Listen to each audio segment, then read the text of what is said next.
Please stand for the Pledge of Allegiance, please. I pledge allegiance to the flag of the United States of America and to the republic for which it stands, one nation, under God, indivisible, with liberty and justice for all.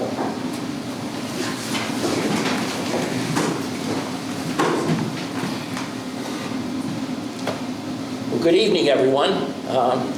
We continue our Focus on Norton series, which we had a nice summer vacation from, and we're scheduling 23 to 24 and hope it to be as successful as it was the previous 12 or 14 months, actually, we've been doing this. I welcome you to this service. It's sponsored by the Norton Town Republican Committee, and I'm Paul Rawazi, who is chairperson of the Norton Republican Town Committee.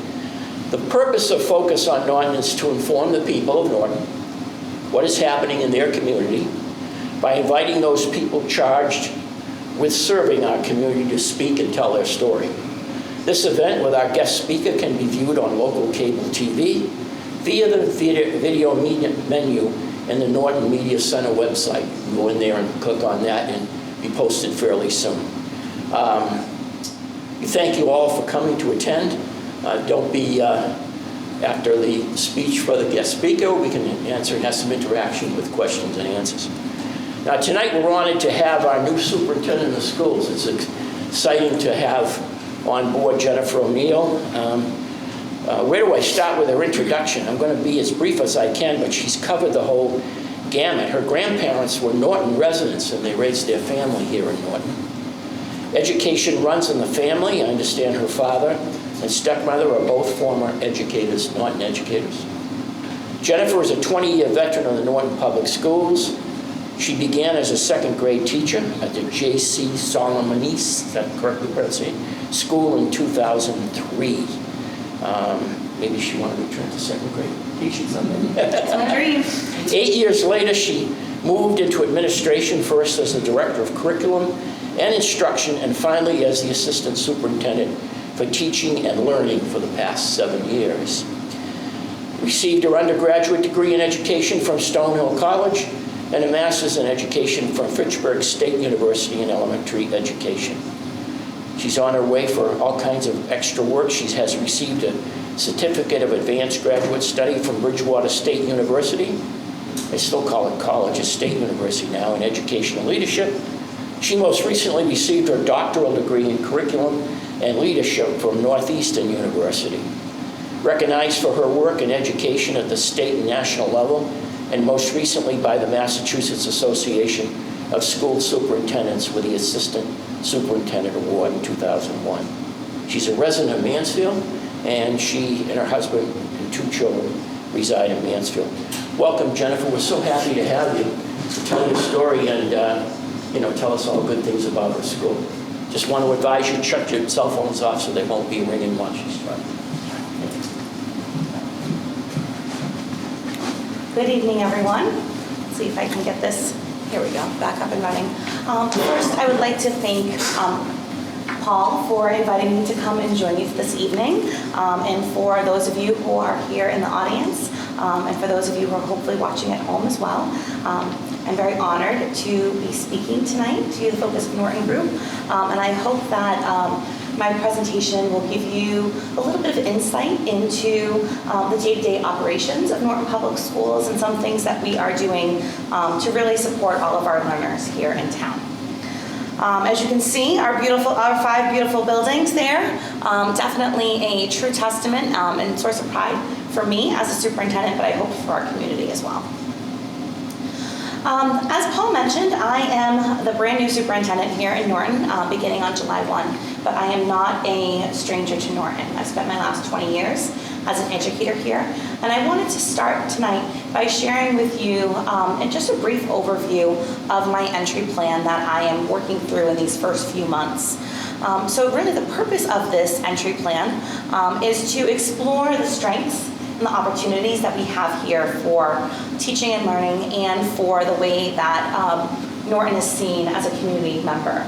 I have already begun meeting with a lot of our different shareholders, community members, our town administrator, the chief of police and the chief of fire, and also really meeting a lot with families and our students and our staff to get their perspectives on how things are going and things that we can improve upon. So the guiding principles of this superintendent's entry plan is really to look at three key areas. First is the student learning experience. How do students engage within our schools, and how are we developing, or how are we providing them with a quality education that really develops them as a lifelong learner? I want to look at the way that we engage our school community. How do we partner with families and then the broader community of Norton to provide our students with an engaging learning experience and really help them prepare for life after Norton High School, whatever that may mean for them. And then finally, I'm spending a lot of time looking at the organizational capacity of Norton Public Schools. Where are we doing well? How can we improve learning for all of our students?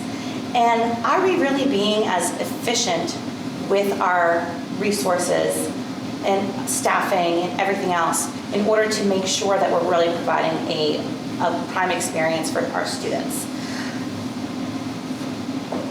So currently I am in the listen and learn phase. So when Paul reached out and invited me to come and meet with you here tonight, I thought this was another great opportunity, not only to share the things that we're doing, but hopefully to learn from you as well in the form of your questions tonight.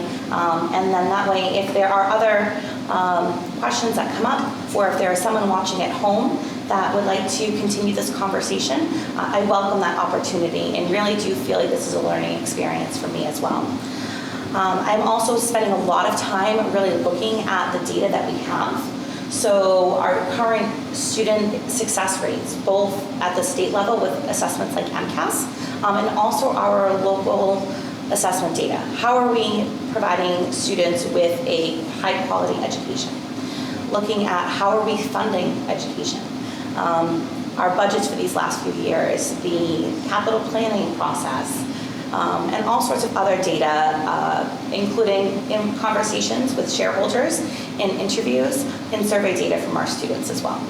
And then later this spring, I will be sharing all of this information with the larger community, both through the Norton School Committee and then through a more formalized public release of data. So I hope that when all of this work is done and we're talking about action steps, that I'll be able to share that with you as well. So tonight I am going to share an overview of Norton Schools with you. I'm going to share some of the things that we believe as a system and some data about who we have in our schools and some of the great things that we're doing. So these are some of our core values that are here, and this is something that we always share with our staff when we have our welcome back, and I also share this with families when they come and visit our schools. We really want to make sure that all of our students and our staff feel that they are here belonging in a safe, inclusive, and collaborative environment. We want to make sure that our students are in learning environments where they have access to grade-appropriate curriculum and instruction. And that, this little end got cut off over here. Also that our students belong in a learning environment where they receive differentiated just-in-time interventions. So we have very high standards for all of our students, but we also know that not all student learns at the same rate and in the same way. So we want to make sure that we are building in supports for all of our students so that they can be successful in a way that really means something for them. Here is our current enrollment. This is the most recent data from October 1st. And the October 1st data is really important. We will come back to this data throughout the entire year because October 1st data we send into the state to the Department of Elementary and Secondary Education. And all of our funding formulas for the next year are based off of this number. So a total school enrollment of 2,486 students. Of those students, 2,166 are Norton students that reside here in our community. We have 252 students that are considered school choice, That means they are coming from a neighboring community, and we receive funding from the state in order to support their education. Of these 252 school choice students, a large number of these students are actually our staff members' families. We have a large number of teachers and other employees that choose to send their children to Norton Public Schools. And so it's a family affair. We have some, where both mom and dad are educators in town, or just one or the other, and they bring their children with them to school, and we really love having them. We also have a large number of students that come from the surrounding towns, Attleboro, Taunton. We have a large number of students from Berkeley, which is surprising because it's a very small community, but that is that number there. Norton is also home to the Reed's Deaf and Hard of Hearing program. Reed's is a special education collaborative that is based out of Middleborough, Massachusetts. And we have 39 students from a wide variety of communities that are here in Norton learning and being included with our students. Reed's is kind of its own separate program. They have their own administrator, and they pay us a facilities rental agreement. So it's an income-driven system for Norton as well. They have 39 students. This is a really great benefit, not just for our Reed students, but also for all of our Norton High School, all of our Norton Public School students, because they're included in the day-to-day with them. So we have had a lot of students over the years that have learned American Sign Language in order to be able to communicate with their friends. And in some of our classrooms, there is an ASL interpreter who will be standing at the front of the room next to the educator and signing and interpreting for the child in their classroom, which is very, very cool to see. And it's created this wonderful sense of community for the students that are in this program. And then finally, we have 29 students, that is our most recent number, that are tuitioned out of district. These are students that have significant special education needs, and we are not able to service them with all of what they need here within Norton Public Schools. And I'll share a little bit more information about what that looks like and the different options that we have for those students. And then just sharing some really great pictures of some of our kids in our schools. I always love to share pictures of our students when I present to anyone. As you can see, they are always involved in so many different activities throughout our schools. We have on the far left is students in our STEM lab at Norton Middle School, and they're working on constructing cars just from batteries and other things here, and they have to engage in a competition to see whose car can go the fastest and the furthest. We have two of our students here that were members of the class of 2023, clearly very excited about graduation. Every spring we do a graduation walk where our students leave Norton High School in their caps and gowns, and they come and they go back and visit all of our other schools. So they come through the Yale School where our 4th and 5th graders are outside cheering them on, high-fiving them. It's a really fun experience for our seniors, but it's also a really fun experience for our younger students and for our staff who had those students in the past.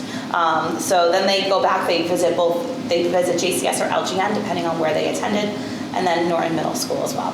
And the third picture, these are first graders, and they're actually coding, computer coding, with a small robot where you line up, you give them prompts, and they're all based on shapes and colors.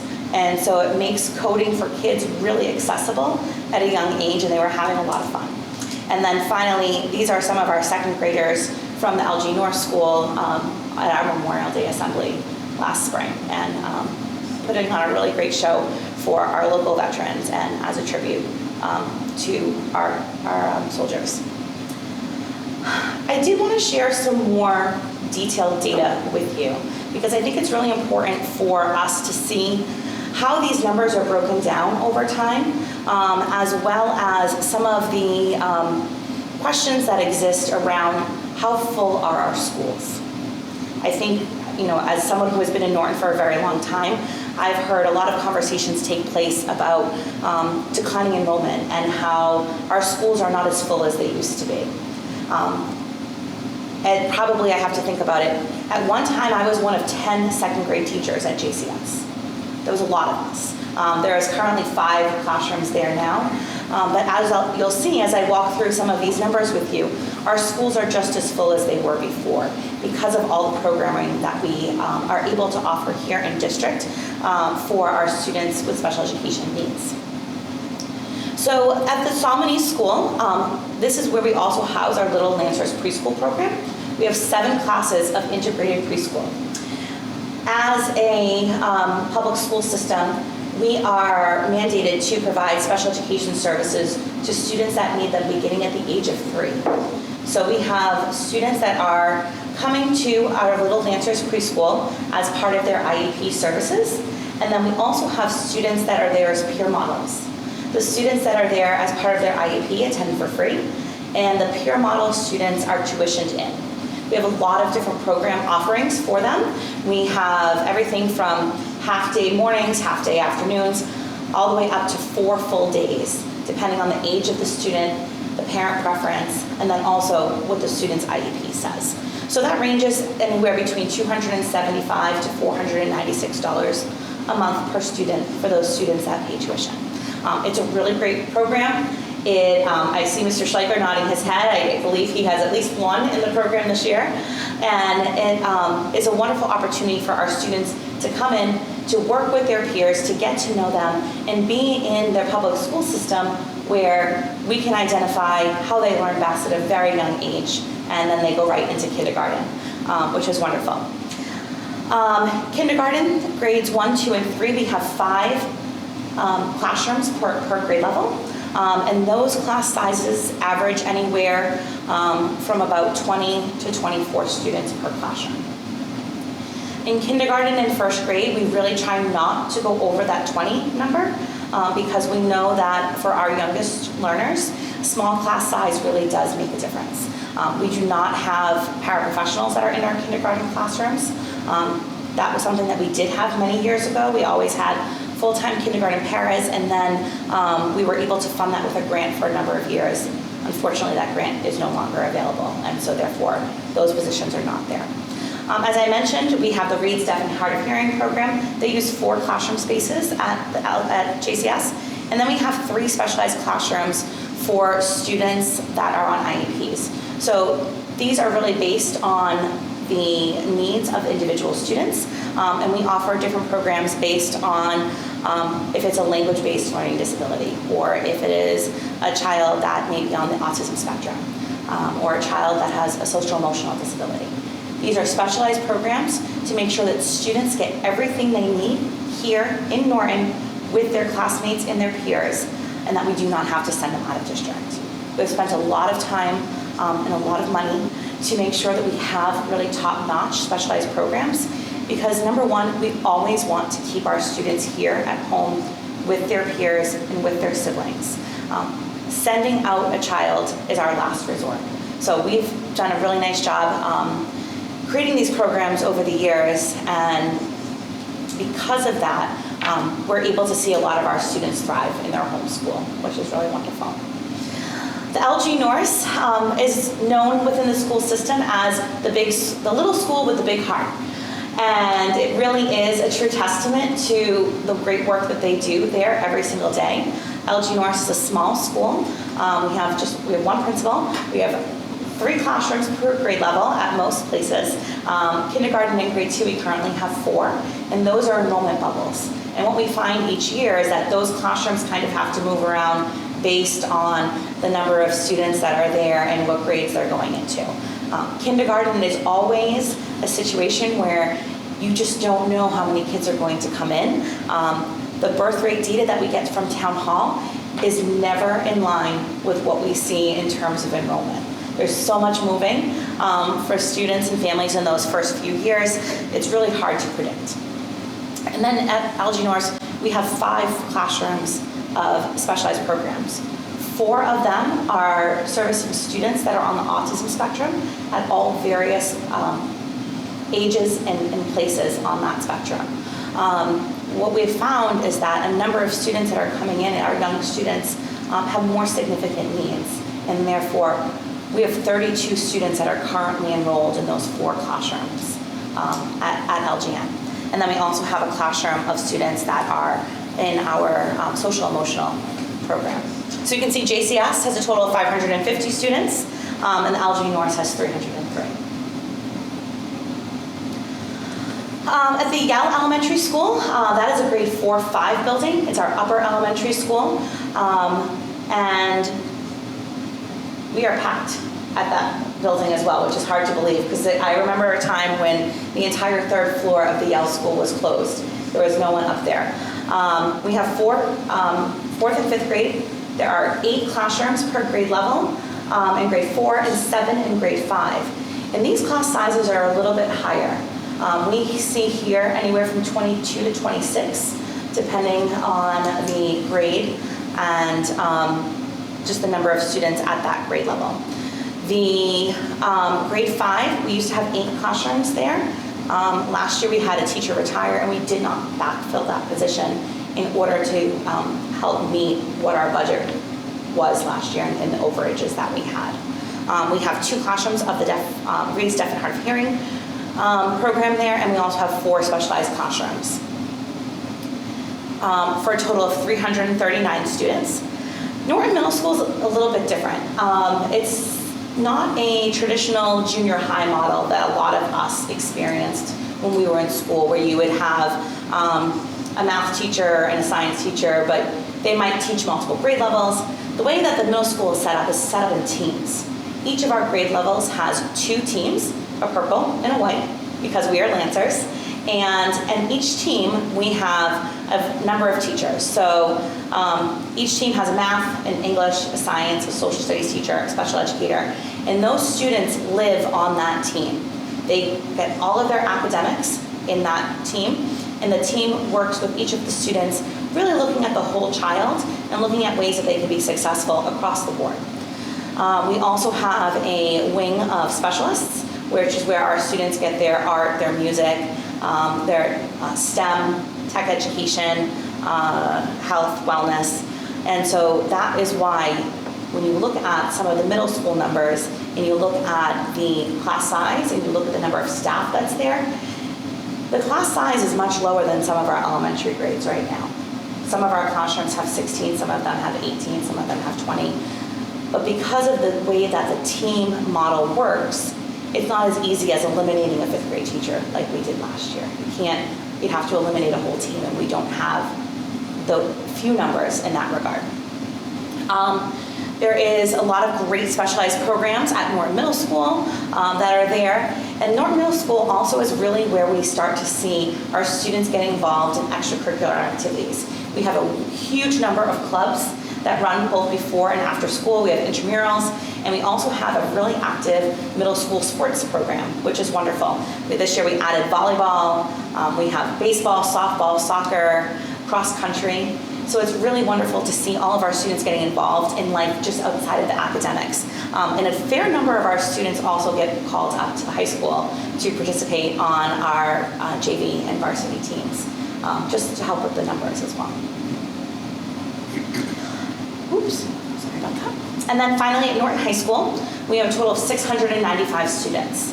And for those of us who were here when we did the addition and renovation that was completed in 2014, the building really was built to accommodate no more than 750.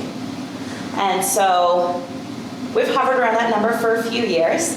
Norton High School, every closet, every conference room, every office is used and is a space for either learning or for teachers to provide services to students or for staff to meet and work together. One of the things, we have 7 specialized classrooms at Norton High School. We have a really amazing other activities as well. We have an amazing wood shop, which was kept there. It was original to the building and was something that the building committee really strived to protect during the addition and reno, and it's my favorite place to be as someone whose family owns a lumber yard. I love the smell of the wood, and it's really amazing to see all the really cool projects that kids are working on. And right now they're doing a lot of work with hydroponics. They are working, they're going to build a tiny house and sell it. So understanding how to do the electrical, the plumbing, all the things that go into an experience. And they're also learning about the housing crisis as a social issue at the same time. So it's a really wonderful, comprehensive program for our students. Something that I think is important for all of our listeners to understand is that just as we are obligated to our special education students beginning at age 3, there are situations when we keep our students until the age of 22 as well. If they are not able to successfully transition after high school, if they need more support, we provide that to them until their 22nd birthday. At Norton High School, we have the Step Out program. It's designed for students aged 18 to 22, and it's a huge focus on community engagement, work skills, life skills. A lot of our students will go out and have a job that they work at. If anyone is familiar with Mansfield Shredding, Mansfield Shredding is a local company that employs people with disabilities, and some of our students work there. Some of them work in other shops around town.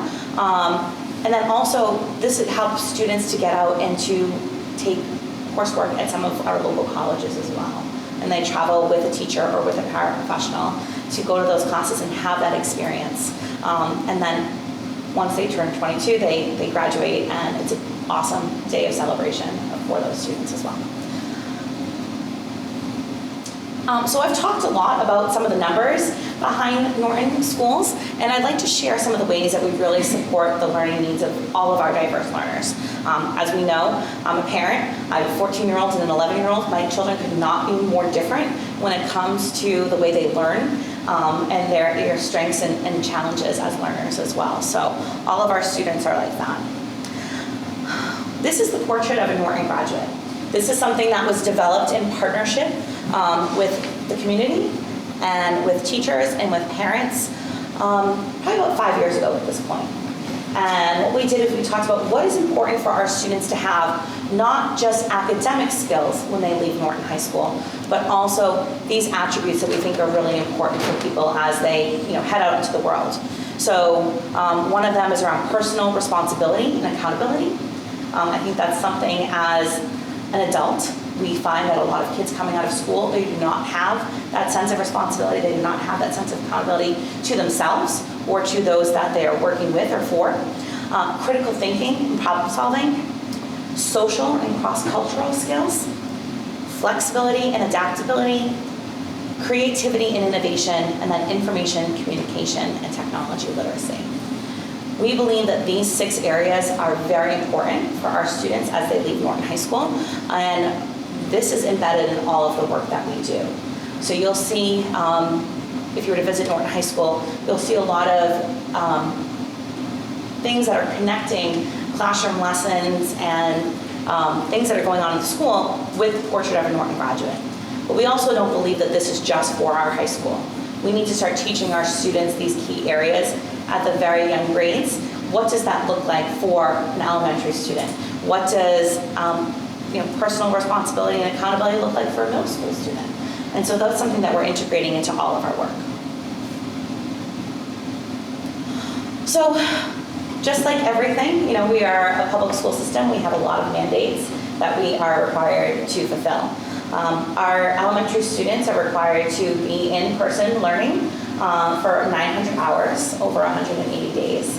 And our secondary students, middle school and high school, that is 990 hours. One of the things that we found a few years ago during the school closures is that not having students in front of us was a huge detriment to their learning, to their social, emotional well-being, and also just to the attendance and curriculum. And we're spending a lot of time making up for that now. We have required coursework. Massachusetts has standards, curriculum frameworks for all of the subject areas that we are required to teach in our schools. So these are all available not only on our own district website, but through the Department of Education as well. And any family member can go and take a look at what their child will be learning in any particular subject area over the course of the year. For our students that have special education needs, we are required to provide a free and appropriate education. You may hear people talk about FAPE, F-A-P-E. That's what that means, a free and appropriate education to all students with a disability beginning at the age of 3. And as I mentioned earlier, in some cases, through the age of 22. We are obligated to either create or find programs that will meet their specific learning needs. And what we've seen is a huge increase in the number of students with significant special education needs since COVID. What we're finding is that there were a number of students that were not able to get the early intervention that they may have needed in birth to age 3 during that time where everything was shut down. We're also finding that our older students missed out on a lot of services during that time, and therefore have not been able to make some of the gains that you would expect in years past. We are finding that a huge number of students have really significant social and emotional needs. We know there is a huge mental health crisis right now, and we're seeing that in our schools. We've had a very difficult time in some cases getting students to come to school. Attendance is a problem, not just for our students with special education needs, but for all students. Additionally, because of the needs of our students really increasing, what we are trying to do is really, sorry about that, we have to find really highly trained staff in order to work with our students as well, which makes it really difficult because the number of staff that are out there, it just does not meet the need. So therefore, we are either spending money to train staff or we are having to send students out of district in order to meet those needs. Additionally, we have other specialized populations that we have obligations to. So we have a number of students that their first language is not English, and so that requires a larger support system in terms of immersion in the classrooms and also helping students understand the academic vocabulary and the day-to-day vocabulary of being in a school where everyone is speaking in English and that is not your first language. We are also obligated to provide support to our homeless students.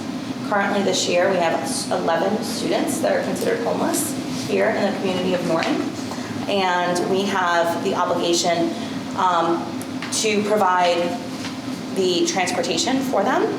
So what this means is that a student has the right to stay at their school of origin. So if a child was attending the school in Quincy and that was their school of origin, we as the Norton are obligated to transport them if the student is here to Quincy in order to retain their school of origin. 7 of our students that are homeless attend Norton Public Schools, so we fully fund any transportation costs and what that means. And then we have 5 students that are cost shares with other districts. There are times where the transportation costs can be upwards of $500 a day, depending on where the student is, the opportunity for them to get back and forth.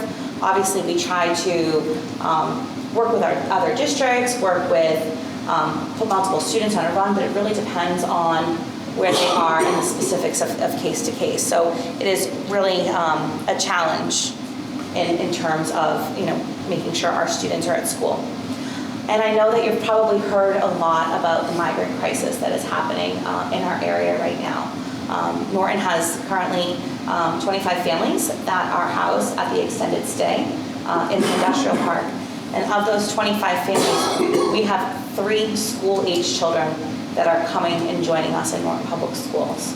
So definitely not those large numbers that we're hearing from other communities. I've heard of other communities having 70, 80, 90 students that are coming to learn with them each day.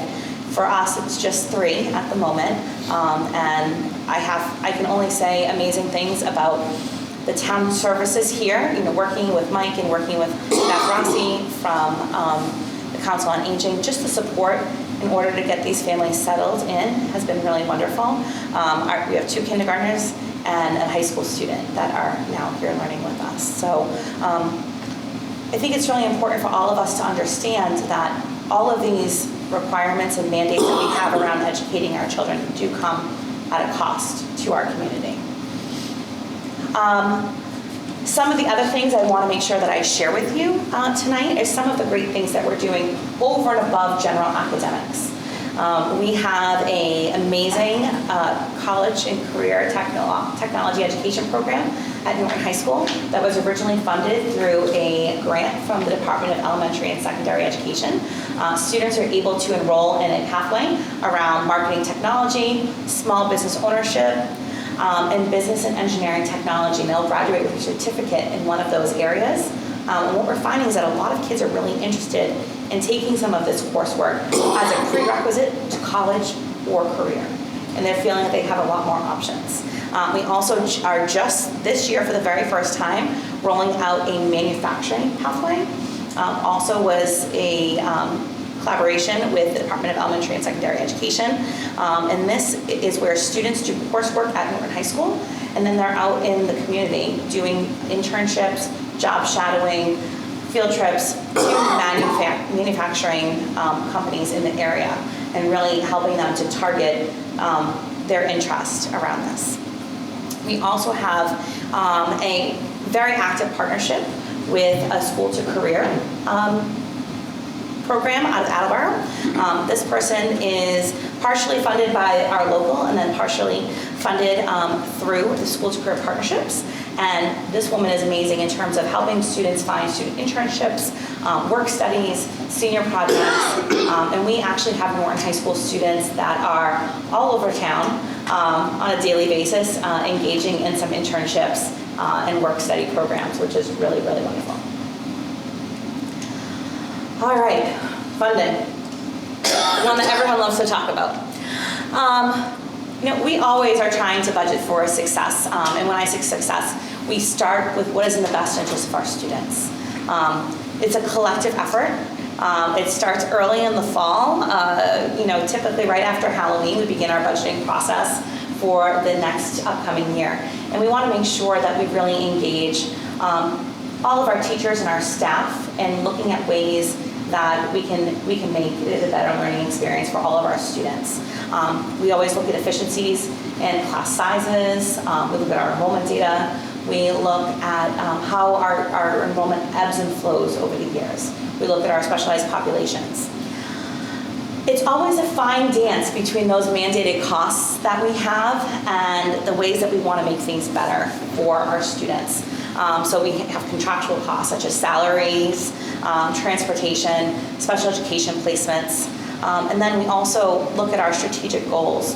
We have something that was developed last year called Vision 2026. It's our strategic plan as a school district, and we have a lot of really great things that we want to be able to do to support learning for all of our students here in Norton. And those things cost money too. So it's a fine balance between what are the things we have to do and what are the things that we want to do. And then we always want to engage our parents and our teachers and our community in prioritizing those needs. Funding in special education, I think, is something that is challenging to talk about in many ways, because we want to make sure that we're not pointing fingers at a population of students, but we also think it's really important that we understand last year, about 40% of our district budget went to special education costs. 40% of our budget for 500 students. And then the remaining 1,800 students get the rest. So I can see some eyes bugging out in the crowd. That is accurate information. So I think it's really important for us as a community to understand what these costs are and the little flexibility that we have as a school system in moving that money anywhere else. So students that are attending school in Norton, typically a lot of our students are placed in inclusion settings where there is a general education teacher and a special education teacher to make sure that the student is receiving the supports that they need. We also have our specialized classrooms that I was sharing with you. These are programs that we've created to make sure we're keeping our Norton kids in Norton. That's what we want them to be. We want them to be with their siblings and their friends and their peers. And then we also provide a number of services here, such as speech, occupational therapy, physical therapy, etc. There are some costs in the day-to-day that we can bill to Medicaid, depending on the student there, and the services that are rendered. So that is something that we as a district do. We go through a process. We have someone that is responsible for looking at every student service grid, looking at the times that they were serviced throughout the course of the year, and putting that money in for reimbursement. Last year, we brought back about $200,000 of special education costs back to Norton. And that money does not come to the schools, it goes straight to the general fund. So we are getting a little bit of money back, but again, it's not a huge amount when you're looking at what some of these costs are. For our students that are in out-of-district placements, there are a few options. We always start with a collaborative placement. A special education collaborative is a group of districts that work together, and we're members. And so therefore, I sit on the board of the Bi-County Collaborative, which is in Franklin, as well as the Reeds Collaborative, which is in Middleborough. And they have an executive director, just like we have a superintendent. And the goal was really to provide high quality, specific special education programs for students in those communities. So that way, we all 14 districts don't have to develop something. You know, we're using that collective efficacy model. We always start there because we are members of those collaboratives and we want our students, if they can't be with us here in Norton, we feel like a collaborative is the next best placement for them. Unfortunately, that doesn't always work, whether it is availability of space for a student with a particular need, or they are not able to service a child within their placement. And then from there, we have to go out and look at a private setting for one of our students. Transportation costs are a big factor of this.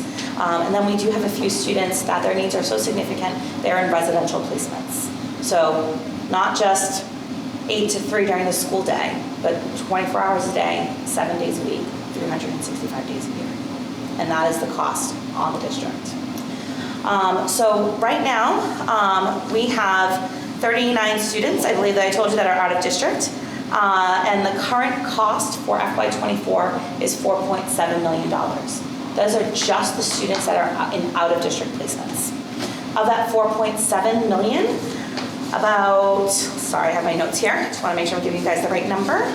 About $1.2 million of that is transportation alone.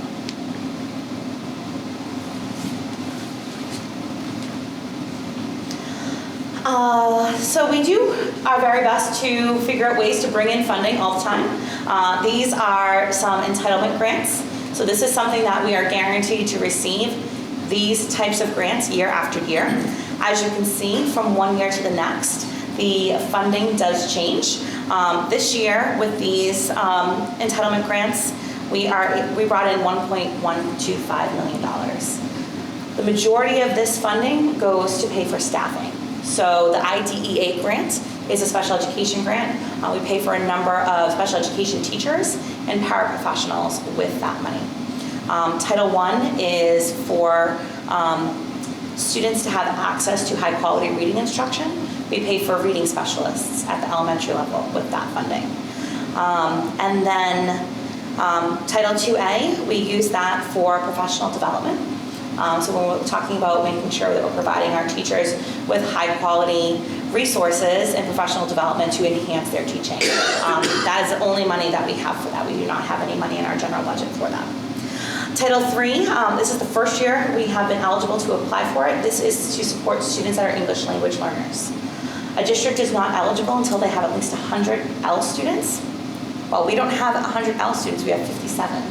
But we were able to partner with Seacon Public Schools, combine our numbers, and we developed a consortium. So that way we applied for the grant together, we did the work together, and then we split the money based on the number of students that we each have. We get a per pupil amount. And then the Title IV is all around social emotional wellness for students, and a lot of that money goes towards professional development for our staff and ways to support our kids that are really, really struggling.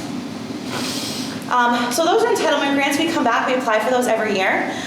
These are some other ways that we are bringing money into Norton.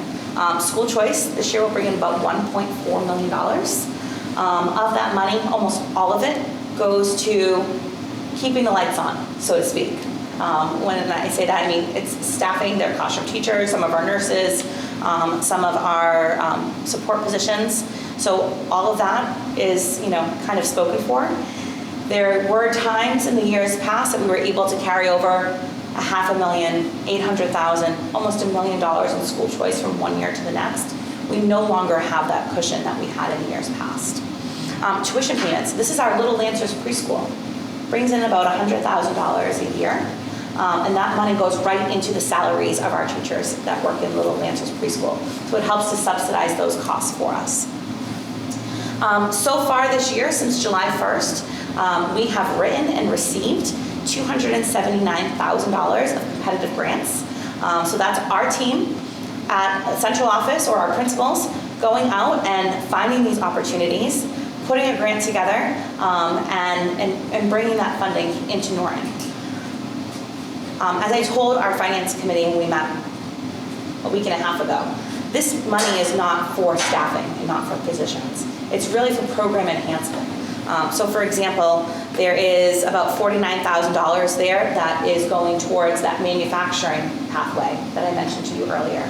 There is about $150,000 that we were able to provide teachers with training around trauma-based instruction and supporting students that have significant trauma backgrounds, as well as looking at social, emotional health and wellness of staff. There's another $50,000 that's supporting meaningful technology integration in our classroom. So that's PD for staff, which is great. And we would not be able to do these things if we did not have this competitive grant fund. So we are always looking for opportunities to bring money in to help and enhance our programs. Facility rentals, I mentioned that we have the Reeds program that's here in Norton. They pay us facilities rentals. This is when we rent out our gyms. This is, we have other things that are rented, basketball, and this also includes funds from the athletic complex as well, so for renting out those fields. And then transportation fees. I'm sure we all hear during the summer, the charge is on. Norton is asking for families to pay for their child to ride the bus. This year we're bringing in about $110,000 in order to subsidize transportation fees.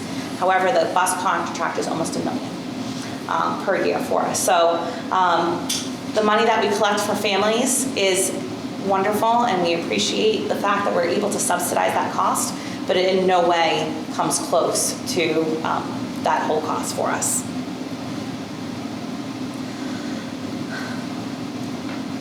I wanted to end tonight by showing you some pictures of some of our Lancers. Mr. Hayward is our middle school principal, and he always says Lancers lead. And to me, I tell him all the time I'm going to steal it, because I don't care how old you are, it's a great message. He spoke to us. Yes. It's a great message, and it's something that I always find myself talking to kids about how their representation of us as a community. And it's so important that when they go out into our community and the broader world, that they remember that Lancers lead. And these are just a few of our pictures.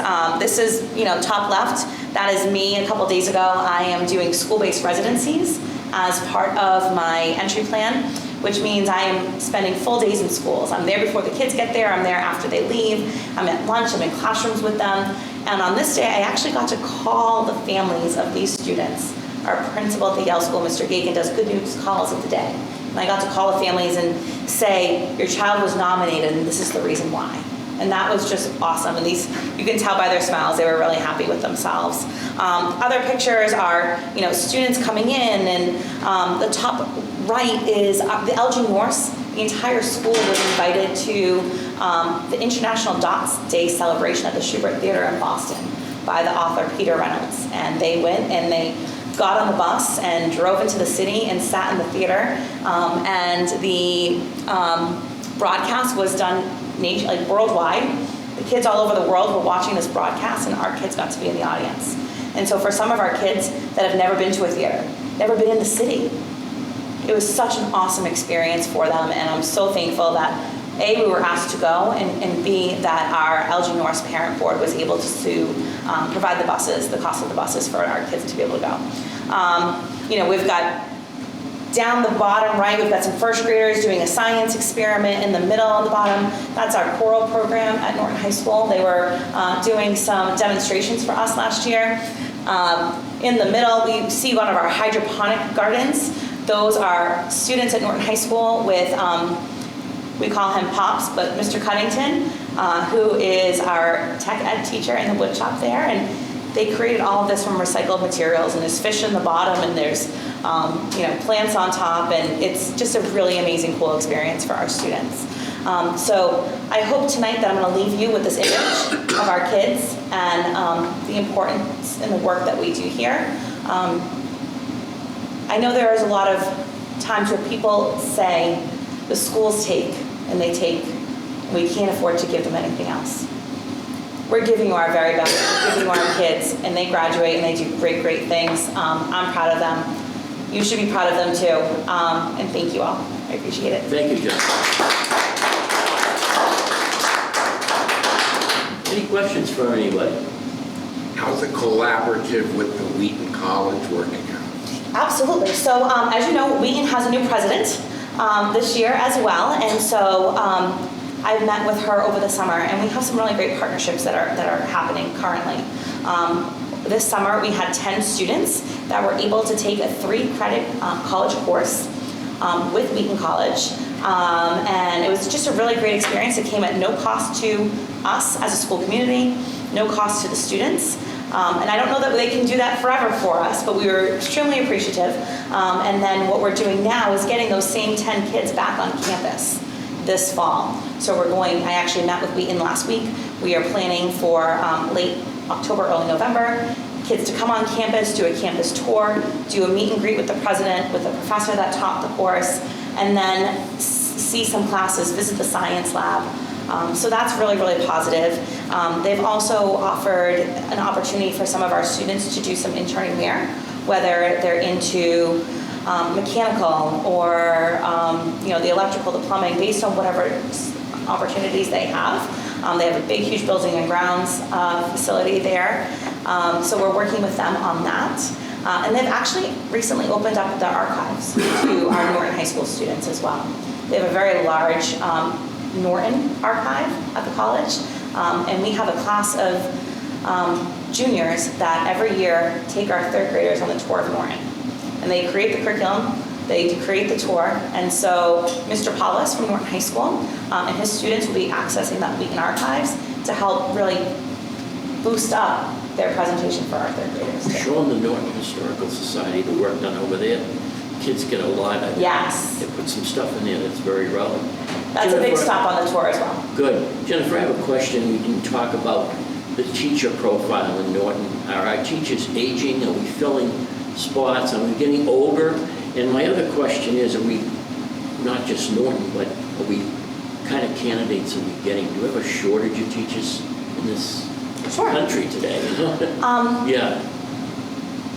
There's a national teacher shortage. Yes. And we are definitely seeing the impact of that here in Norton as well. Right. We have, as of today, and I think I might knock on wood when I say this, we have all of our positions full except for one. We are currently still looking for a paraprofessional at Norton Middle School. However, we've had a lot of turnover since July 1. And it's not something that we're doing in Norton. It's not something that we're not offering. The market is extremely competitive. Teachers with experience and teachers with specialized skills are being recruited to fill those really highly, challenging roles in other communities where they're going to make more money. We had a 1st grade teacher a few weeks ago whose husband was transferred, and then the 2nd week of school she gave us her notice. So there's a lot of movement when we look at our teachers.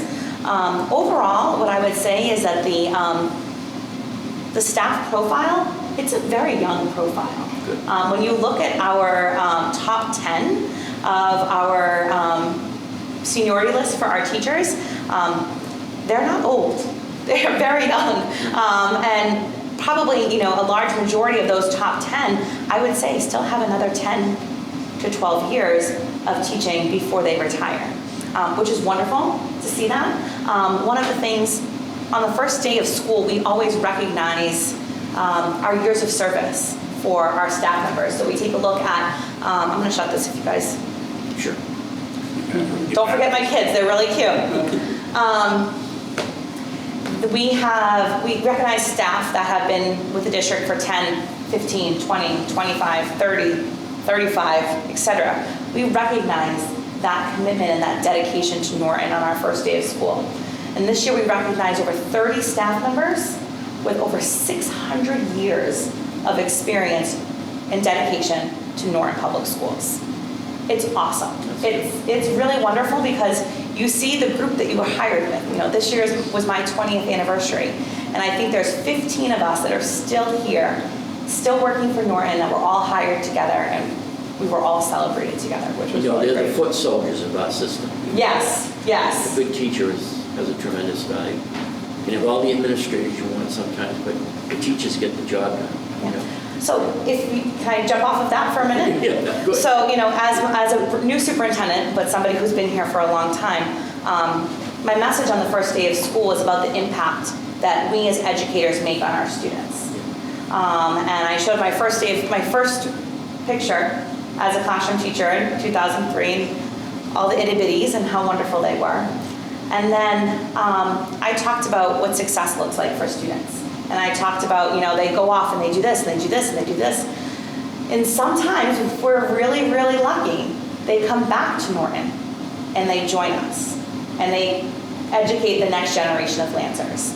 And so I have 3 of my own students that I taught in 2nd grade that are now my colleagues teaching in Norton.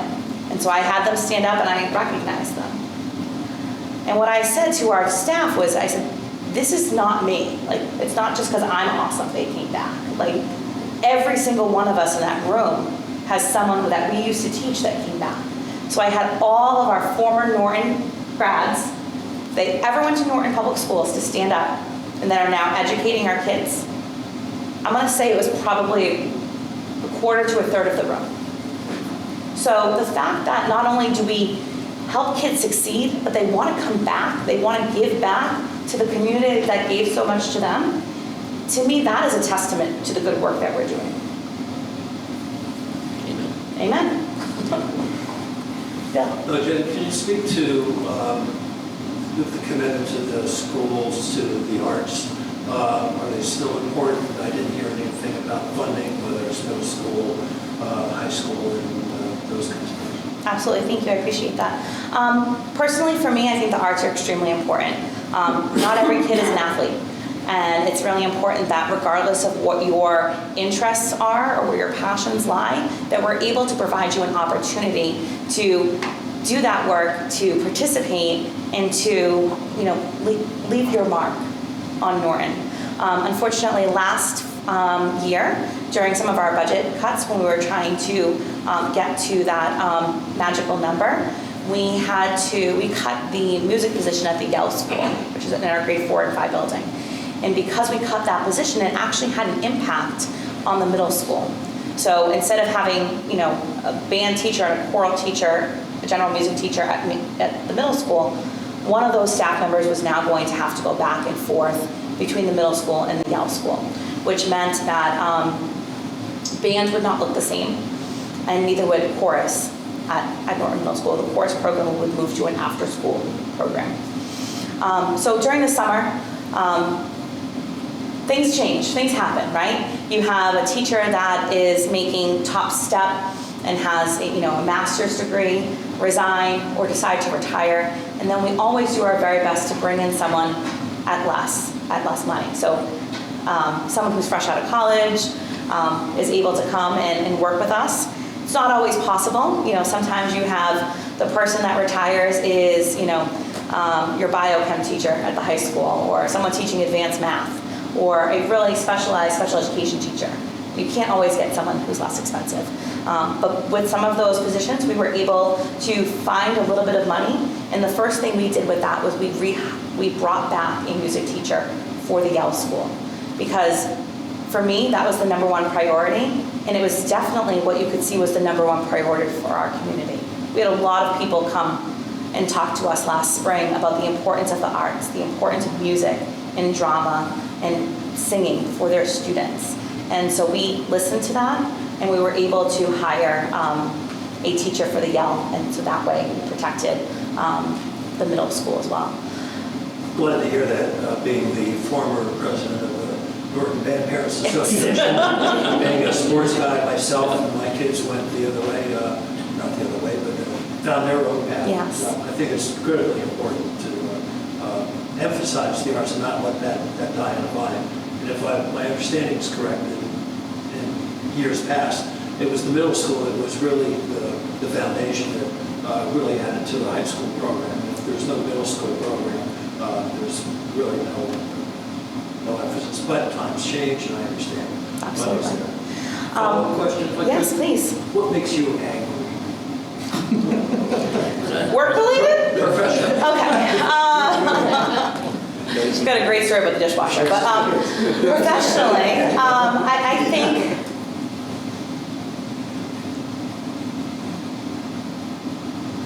I want to say this in the right way. I'm going to say two different things.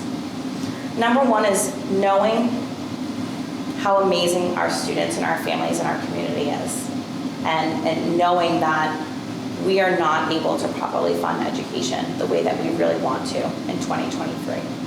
And for things like the music program and theater and fifth grade band and all of those things that we know are good for kids, all of those things are consistently on the chopping block, and they shouldn't be.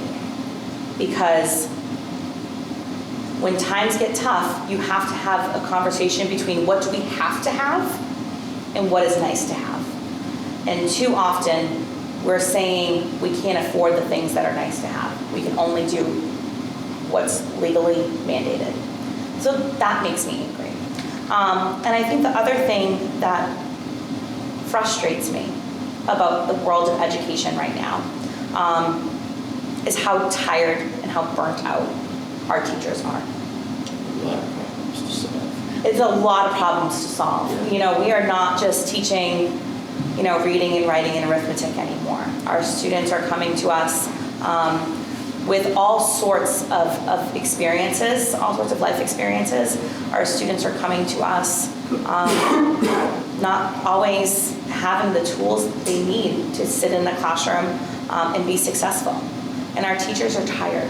It's exhausting, it's thankless. And I try to remind them every day that they do great things for kids every single day. But I can only say that so much. The society that we live in doesn't always value the work that they do each day. And they deserve to be valued. They're doing amazing things. Well said. Thank you. Very well said. Jim? I'm going to try to say this the right way too. I'm always concerned about politicians. Well, first of all, welcome to Norton. And Thank you. Thank you for accepting this job. I'm always concerned about politicians who impose laws and regulations on us and on the schools, and then they don't properly fund them. And so part A of my question is, what percentage of our special needs program is covered by state funding? Rough percentage. And then the second one is a little bit politically sensitive, but are we receiving any funding at all for the migrant families and are any towns receiving funding to absorb these migrant families into the school system? I'm going to start with the second part of your question first because it's an easier one for me. No, actually. So right out of the gate, for any of our migrant students, we are able to ask for $1,000 for anything that they need immediately. So for example, if it was clothing or backpacks, school supplies to help get them there. If we had to go out and purchase them a device or a hotspot or anything that they would need in order to come to school for those immediate pressing needs, there's $1,000 per student. So, From the state? yes, from the state. So 3 students times $1,000 is only $3,000. So it's not a lot of money. Well, you're lucky you only have. Right? The other thing that they are doing is we are getting a daily per pupil rate for every student. It's $104 per student per day. So if the student is with us for 180 days, it's roughly $18,000, which I can tell you is more than what we spend on our Norton students. So that is That's coming from the actually, state as well. yes, that is paid out in quarterly installments. So all we have to do is just submit the grant, we get the check, and it goes into our budget. So to subsidize the supports that we are going to be providing those students on a daily basis. With 3 students, it's a little bit different than somewhere like Franklin who has 75. We don't have to go out and hire new teachers, but we are providing a considerable amount of service, especially to our students that don't have any English background.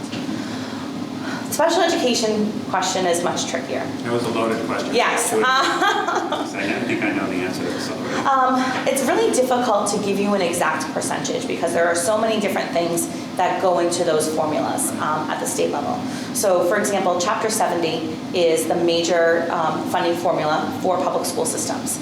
This year, Norton Schools got $60 per student, which was the minimum that any district could receive. $60 per student is $120,000. I spoke recently with our former superintendent, Dr. Bayetta, who is now in Stoughton. He received $1,700 per student. Right? The math, it doesn't math. It doesn't work. What can we do? So- Can we get our kids, put them in baby carriages and start walking in front of their homes? So What do we have ultimately, to do to let them know? it comes down to demographics. So when you look at Norton, you look at the demographics of our community. Stoughton is a much more The diverse city. community, is more of an urban community. So they look at the needs of the families. They look at families that are on public programming, students that are considered high needs, students that are English language learners. So that's where that discrepancy comes down. Special education costs specifically are involved in that formula as well. And then, so I talked a lot tonight about the out-of-district costs and showing you how about $4 million of our budget is going just to service those, 30 students that are out of district, which is a huge number. For that, we get a reimbursement. Any placement over $40,000, we will get maybe 65% of that reimbursed.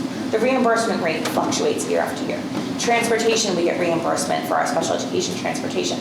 Again, that gets reimbursed and the rate fluctuates year Is after year. that 766? Yes. Okay. And so it's really difficult for us to make predictions on what those numbers are going to look like. We don't know when we present our budget to the town what those reimbursement rates are going to be. We don't find out until after the budget has set, town meeting has voted on it, and it's mid-July. We don't get those numbers until that time. So we have to be conservative in our estimates. But when we come back to the community and say, we need funding, and we unfortunately, we're not coming back this fall, but we will have to come back at Springtown meeting and say, these are our special education costs and how much we are over, because you can't predict, and it makes it really challenging. But the town does have to absorb a fair amount of the special needs costs. Yes. Al? Any other questions? No. Thank you for the presentation, Jen. With the topics, you went over some of the difficulties you're dealing with now and in the future. They're not going to go away. It's going to be a changing goalpost constantly. Looking ahead, private sector, we deal with this same thing on businesses on a daily basis, not an annual. So what do you foresee the biggest difficulties 5 years from now, 10 years from now? And how do we try and plan to be able to shift gears and bucket needs, wants Private sector wants it automatically right off the Yeah. table. Needs to ratchet it down that much more. And then when you come out of it, you're running mean and lean. So what do you see the most difficult problems do you foresee being at the helm? Great question, right? Yeah. So I would say there's a couple different things I think we really need to consider as a community. Number one is the way that we are funding our schools equitably. And I use that word, and I want to explain what I mean by that. As I mentioned, 40% of our budget this current year, about 40%, is going to support 500 students, our special education students, right? So the other 60% for those other 1,800 students, the general education budget is not where it needs to be in order to make sure that we are supporting all of those students on a daily basis. So when you don't have a strong core curriculum, when you don't have strong core instruction, what we see happen is our special education referrals go up. And we cannot continue to play the game of increasing special ed numbers and not paying attention to what's happening over here. It's a direct correlation. And so therefore, what we need to do as a community is look at ways that we can improve the core instruction for those other students with the hopes that this number won't rise and this number will stay steady and that eventually it will start to fall. One of our big initiatives right now is, and you'll see it all over everything we do, it's called IMTSS, Integrated Multi-Tiered Systems of Supports. And what that means is a lot of jargon, it's a lot of acronyms for education, and I understand that. What that means is that we are looking at both the academic and social, emotional, behavioral health of all of our students before there's a problem. We're looking at early data. We're looking at how are students performing. And then what we're doing is instead of waiting and saying, we hope that we'll get better, we're immediately intervening with those students that are behind target.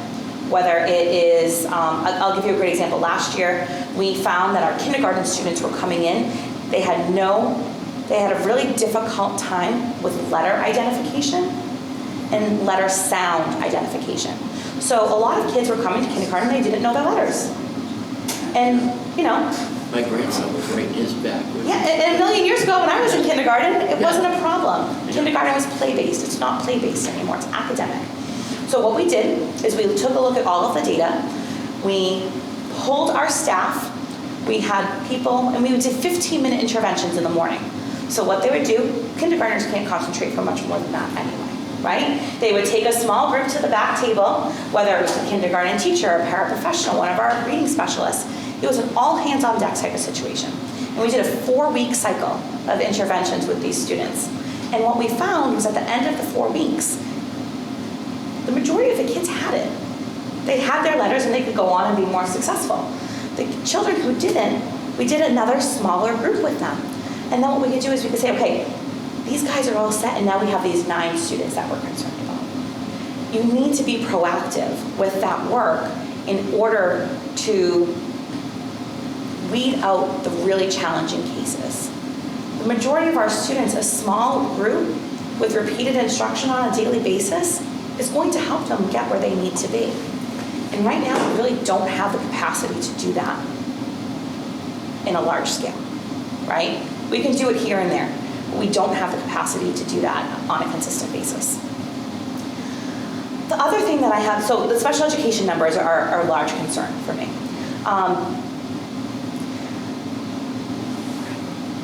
The demographics of Norton are changing.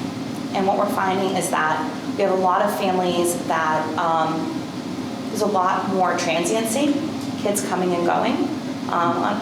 They'll be here for a few weeks and then they're somewhere else. And then they might come back. That's a problem. And I think our community isn't necessarily prepared to support more high-need families.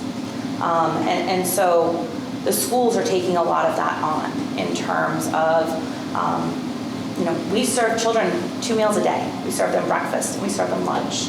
And Massachusetts recently passed legislation that is free for all students. A lot of our students, those are their 2 meals. And so the changing demographics, it's difficult to make sure that kids are getting everything they need. When I first took on this role as a director of curriculum, we had 5 students that English was not their first language. And we contracted for 4 hours a week with a local collaborative to provide them with support. We now have about 65 students that English is not their first language. And we have 4 out teachers. They're not all full-time, but they're working to the bone on a day-to-day basis to make sure that all of our students are getting the support that they need. So the dynamic of school is changing, and it's really difficult for those of us who were educated many years ago to think about what teachers did then and what we're asking them to do now. The job has changed. The role of school in the community has changed. And that's something that we need to really consider. Thank you, Jennifer. Thank you. This was wonderful. Pay attention. Appreciate it. Thank you. Thanks again, everyone.